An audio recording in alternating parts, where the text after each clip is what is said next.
Good morning, good afternoon, good evening. This is the Unstoppable Podcast Show, and I am Jennifer Hardy.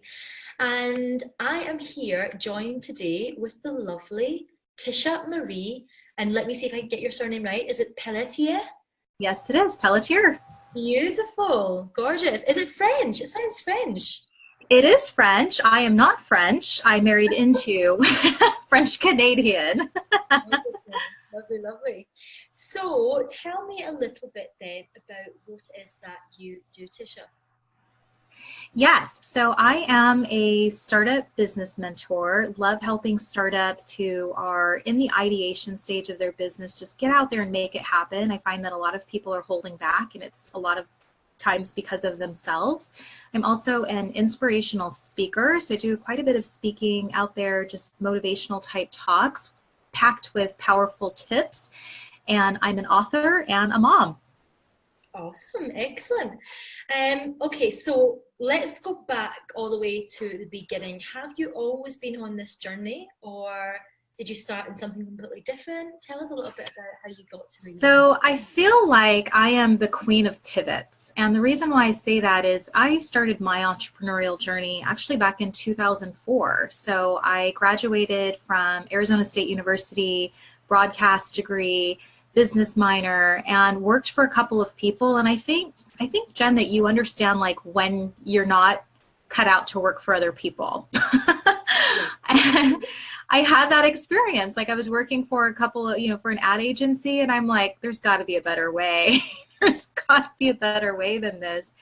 And so 2004, I got married, and I ended up taking this whole entrepreneurial leap and starting my own marketing firm.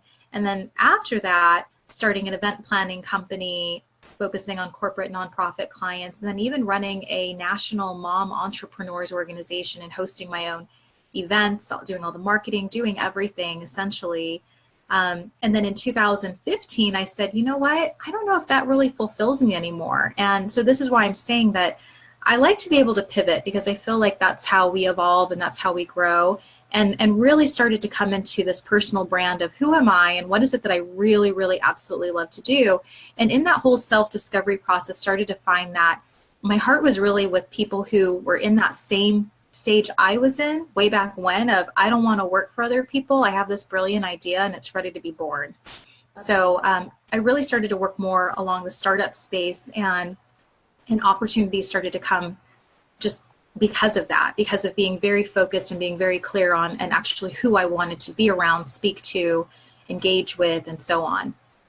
And it's notoriously, seemingly, now I do love working with startups as well, but a lot of people say you shouldn't work with startups because, they're at the beginning of their journey and there's a lot that they need to figure out before they get into the meat of what they're doing. But what would your argument be to that? Because like I said, I adore working with startups. I think it's fantastic. Like going from a seedling of an idea or concept and then growing that, I think is remarkable. But there are a lot of people that tell you shouldn't.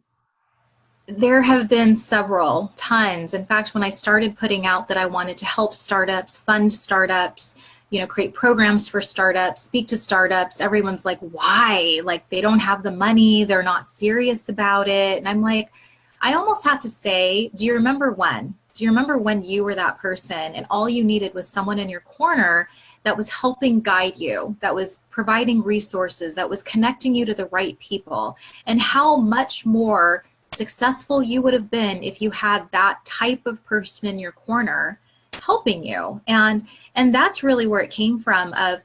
I always say that I get such a high, it's an adrenaline rush if I'm sitting there helping you and I'm seeing the progress along with you of how you're taking your business from this infant stage to growing it, to making things happen, to hitting all of those milestones and celebrating that success.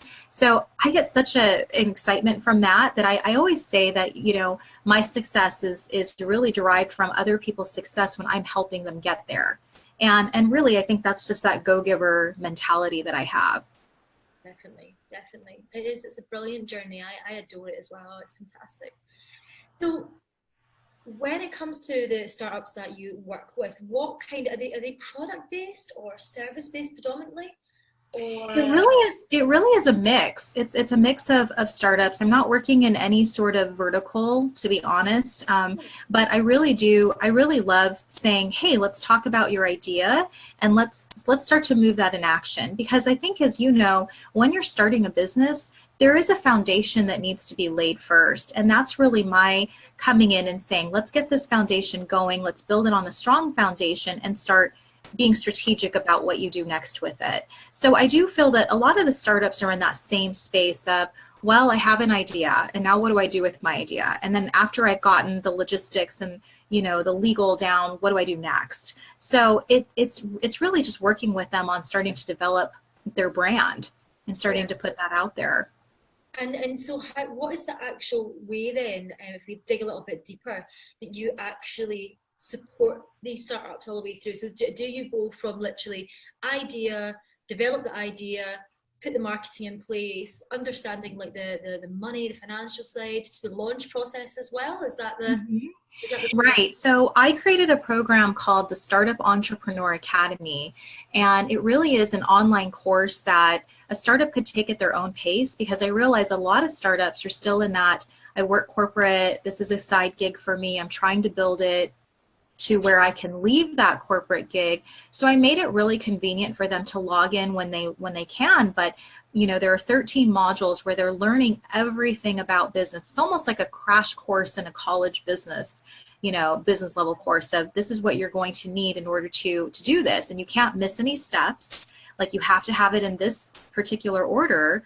And then even with that, I'm mentoring those startups as well. So it's not a course where I say, here's the course, have fun with it, I hope you do well, good luck. It's, no, I'm really investing in you. Like, you are taking this course and I'm able to mentor you, challenge you, provide you with some assignments, and make sure that you're not getting stuck on the journey. Because that's what happens, right? When you get stuck on a journey, you're like, peace out, I'm done, I can't do this. Yeah. You don't have the support system in place. And that honestly is when I talk to startups, that's what they're looking for. They're looking for the support. They're looking for someone who's been there, done that, can help guide them, who can also talk about their failures of, I've done this and this didn't work for me. And I want to protect you from making those same mistakes that I made. Definitely. And when sometimes, you know, the inevitable does happen and there are times where the shit hits the fan, then it's amazing to have someone in your corner to pull you back up and say, listen, you know, this is it. It's a roller coaster, and that's what entrepreneurship is, but that's okay. You know? It's right. And the concept of failing, they say failing forward. It's like, it's never a failure. It's actually just a step in the right direction. Well, and if I can piggyback off on that. So you and I met because I wrote that on, like, I think you found an Instagram post that I had written, and it was a name tag that I had put on myself when I was giving a talk. And I was asked to talk all about my failure. And so on my name tag, I had written, hi, I'm Tisha. I'm also a complete failure, you know? And I remember giving that talk and people were like, oh, I can't believe you're saying that. And I'm like, you know what? I'm not embarrassed by my failures. If anything, they've helped me get to where I am. Like, I learned so much in that process. So I always go into it of, you know, people think that failure is such a bad thing. And I'm like, no, actually, it's a really great teacher if you are willing to accept that and willing to embrace it. Yeah, that's exactly how I feel as well. Exactly. Mm-hmm. I actually love feeling, because at least I'm trying. Yeah, at least you're trying. At least you're not staying stuck out of fear. Like, you're going for it and you're saying, okay, if it works, great. If it doesn't, okay, at least I went for it. Definitely. And tell me a little bit about your book as well. It's What Are the Odds, it's called, isn't it? Yes. So my book it's actually a sequel. I wrote the first one back in 2010, and the other book was called When the Universe Throws a Curveball, How a Mom Entrepreneur Went from Disappointment to Living Her Passion.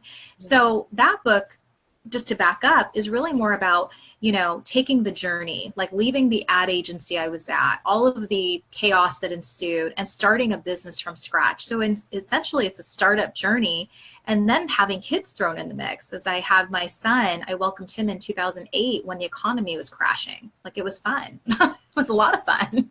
And trying to find myself again. So this book takes place in 2010 is a starting point. And it really takes you up until present day of everything I've learned. And I found that, you know, as I've gotten older, I really learned, I'm like, I don't need to sugarcoat. I can just tell it like it is. I could be the authentic me. You'll learn from my experiences, good, bad, and what the F moments I've had.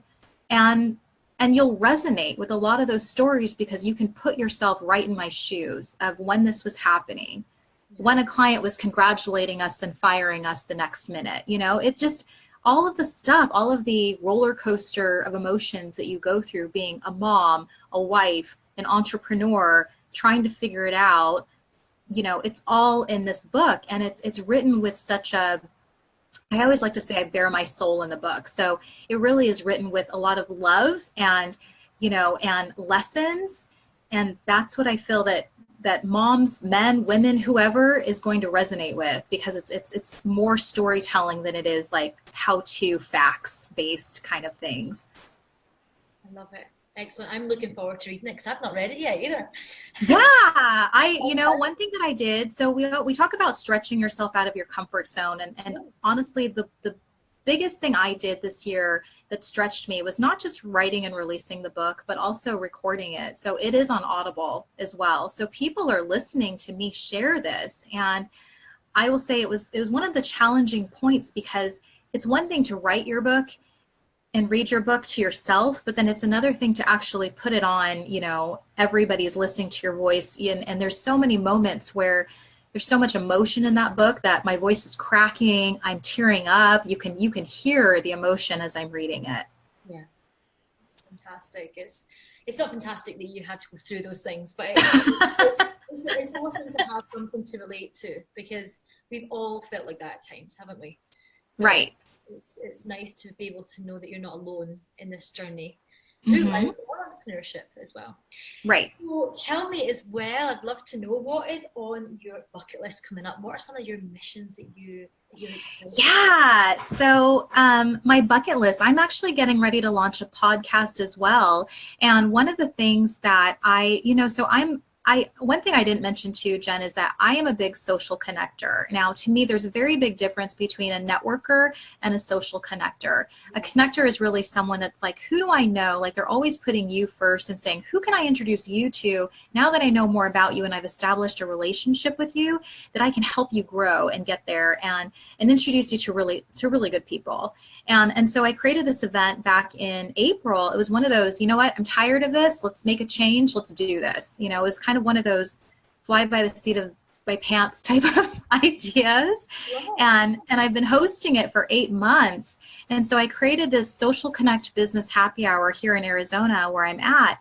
And alongside that, I said, I don't want to create an event where it's just people mixing and mingling at a happy hour. I want there to be some sort of value, some sort of takeaway. So I created this whole success over struggle speaker panel alongside in that happy hour, so that people get to meet other business professionals, other startups, other entrepreneurs who are telling their raw and real stories on the stage with me. So it's very much a live, non-scripted, impromptu, here's a question, answer it, bare your soul to the audience. And I love that because it takes such a personal approach.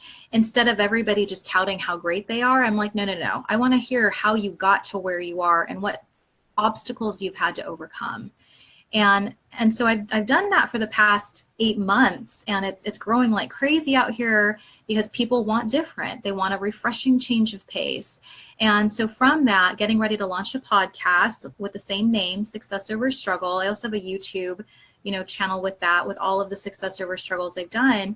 And the other thing is TEDx, like TED or TEDx. I have applied a few times, and I've actually emceed one of the TEDx's here in the Chandler area, but I'm like, I'm not done yet. Like, now that you know who I am, I'm still going to keep pushing forward so I get up on that stage. And the other thing is I recently did this speaker training program because I said, if I want to do something, where's my happy place? Like, I had to ask myself, where am I happiest? And my happy place is really being up on a stage and inspiring the crowd with my stories. And so that is something that's on my bucket list, to do a lot more speaking engagements, to have these talks that resonate with people and get them to move into action. So a couple bucket list items. I I love it.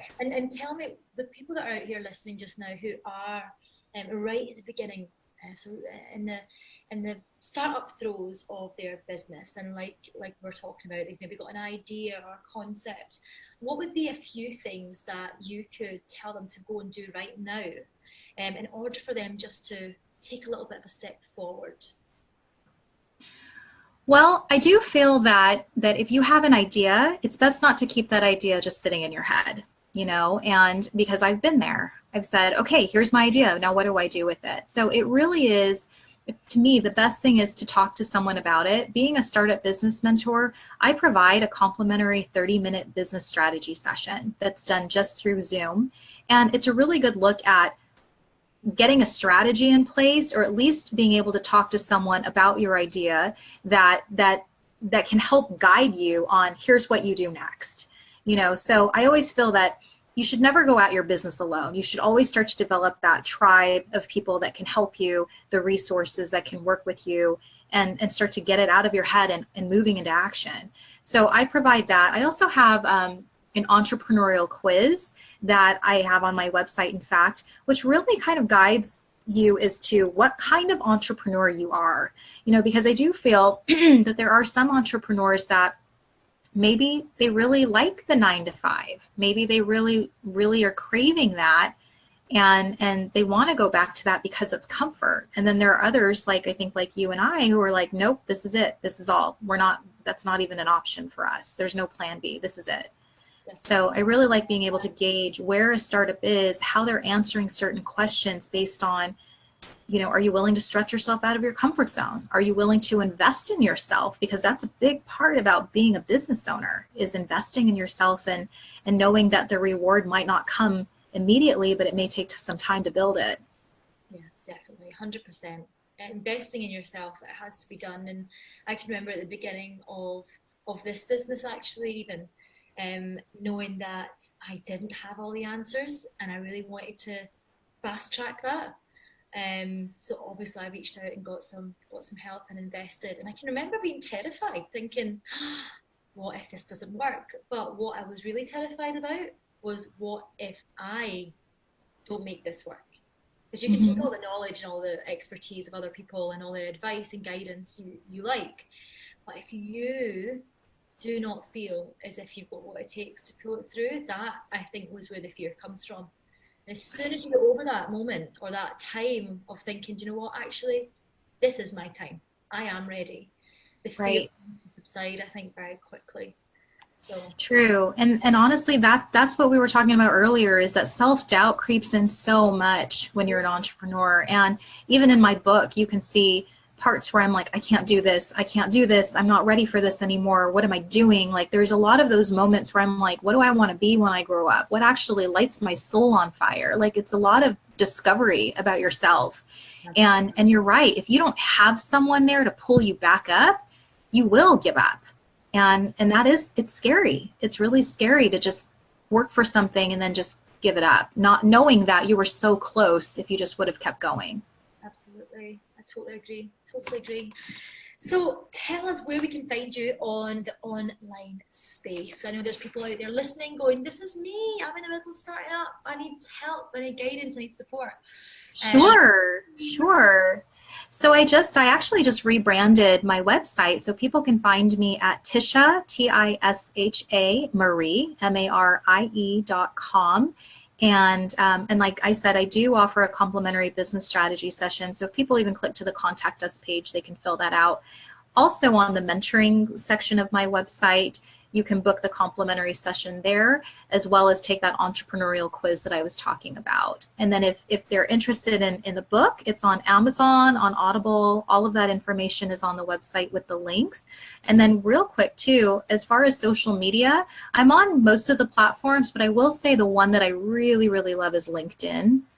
Definitely more of a LinkedIn fan. I feel like I developed some really strong relationships with the business community that way. So people can find me there at Tisha Marie Pelletier is my handle there. So yeah, that's pretty much how you find me.